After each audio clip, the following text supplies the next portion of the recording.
Depuis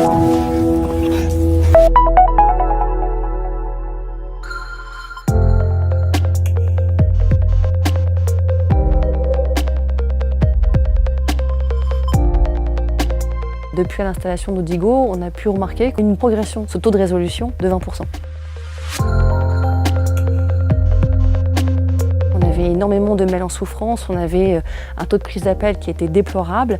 Il nous fallait des outils rapidement et surtout très faciles. Et au même moment, on avait un appel d'offres pour notre CRM service client qui était avec Dynamics. Et en fait, Odigo et Dynamics nativement discutaient assez bien ensemble et on s'est dit, voilà, c'est la solution qui est la plus adaptée à nos besoins, agile, facile, intuitive pour mener ce projet qui était la mise en place d'un service client national dédié à l'enseigne Monsieur Bricolage.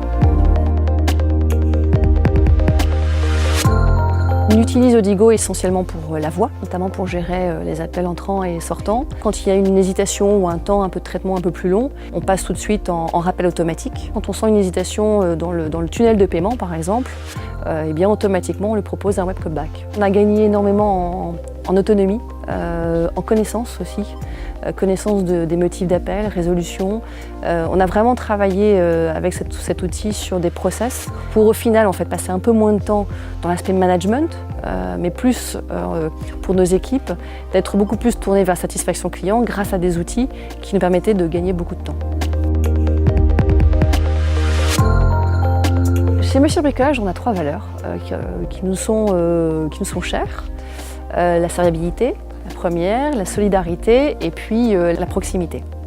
Et je dirais que, en tout cas avec les équipes Odigo et nos équipes à la relation client, quand on a des besoins, on a souvent, on va dire, oreille à nos besoins.